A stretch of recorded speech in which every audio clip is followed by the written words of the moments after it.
KHTS. Mind your own business. Mind your own business. If you mind your business. Welcome back, everybody, to Mind Your Own Business with Doug and Ed on AM 1220 KHTS, your hometown station. This is part of the show. This is kind of Ed's segment. How did you get a segment and I didn't? I have no idea. I just go with the roll. Anyway, this is Ed's question of the week, and this question comes from Tim. He lives in Newhall. He says, Ed, I don't know you that well, but at a distance, I admire your ability to balance life and business. I get so consumed with my company, I just don't enjoy life as much as I should. What's your secret? We're talking about work-wife balance. Is that what you're saying? Work-wife? Life. Life. Oh. Life. Deaf people have the right to live, right? Okay. That's a good question. I don't know why he's asking me, because I don't feel very balanced. I tend to go out of my office and out of my house a lot to try to advertise or promote our merchants. But you do have to, I think maybe it looks like I have good work-life balance because I actually enjoy working. But you should try to include your friends and make sure a lot of your friends are involved in what you do in business, so you don't have to just, try to balance as much. But it's very important that you take time to recharge, and we do. At 2 in the morning to 4 in the morning, we recharge. That's not balance, Ed. No, balance. Balance is a matter of opinion. Some people say they got 8 hours sleep. I get 5. So, but I think that the best thing to do is to make sure that you're paying attention to your family, and you're making sure that you're investing and recharging that relationship too. And you know what this gentleman might be experiencing? Something we talked about, Ed, I think on the first show, how when a businessman, a sole owner, and times are tough, he just seems to hunker down and just kind of isolate himself and just say what and try to work harder, and it just you kind of stress yourself and make everything worse. So, well, even if your work includes what you're talking about, where you get out to the events and any kind of social where your business can be involved in that social event, that can help too lighten the load. Yeah, and the best thing to do is delegate. have your wife. Oh, I have a work-life balance. My wife works with me all the time, so I don't have to worry about whether I see my family or not.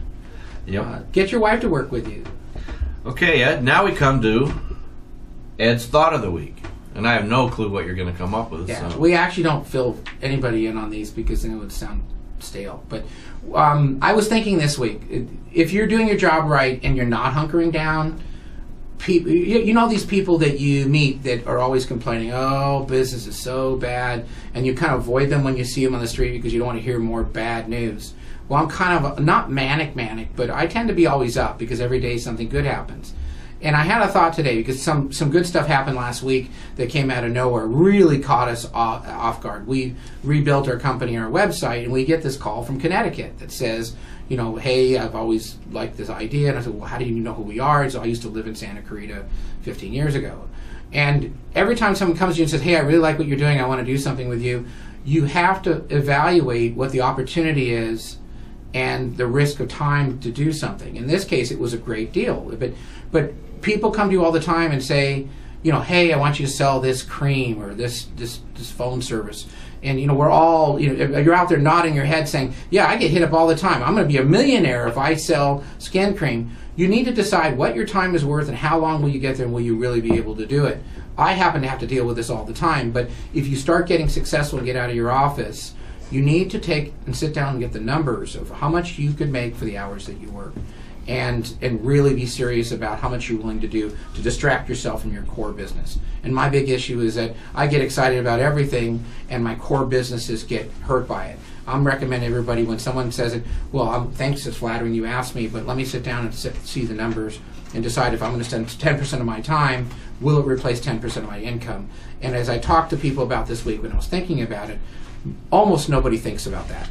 And I'm just saying this week, evaluate the opportunity, don't get emotional about it, and figure out what your time is worth and will you make more than you're making now in your core job and could eventually replace it.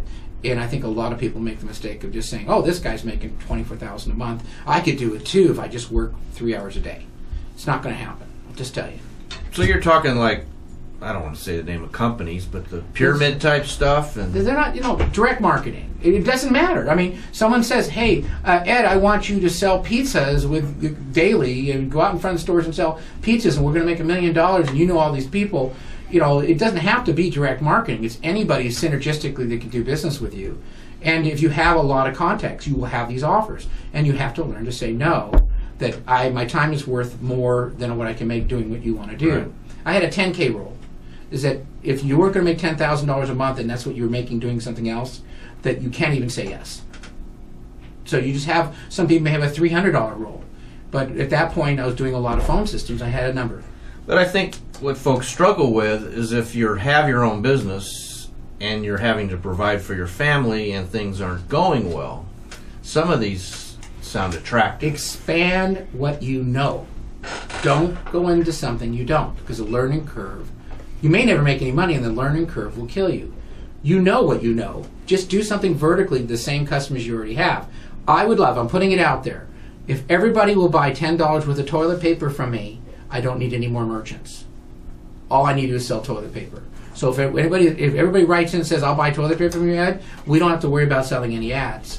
So I could go into toilet paper as long as people will buy it. That would kind of make our show boring, though. Well, maybe. Well, how much do we talk about what we do anyway? I'd be a toilet paper tycoon. That's you, Ed. All right, so we have a question from Tiffany G. from Newhall. That sounds familiar. And this question is for Doug. Oh, I get a question? Yeah. Wow. The question is, Doug, is this the Ed show or the Doug and Ed show? How do you deal with this guy talking nonstop? I mean, it's hard to even get a word in. Wow. Whoever wrote that is very astute. Well, how do you deal with it, Doug? Well, I don't want to know. I better not use my wife as an analogy. I better stay away from that one. She's not there. We'll save that for the wives show. Yeah, we have a wife. We both work with our wives, so very interesting. Well, you know, there's a couple things. I knew what I was getting into with Ed. And I was just sitting here thinking, because a lot of times when I have business meetings with Ed, because we have some joint ventures together, he makes my head spin. And I'm sitting here and the same thing's happening. So I kind of knew what I was getting into coming into it. So, and didn't want to work that hard anyway. Yeah, that's true. But you're right. It is kind of the Ed show. I guess I just have to accept it. All right, well, we're getting the break sign from the producer. And I mean the board guy. Tiffany's our producer.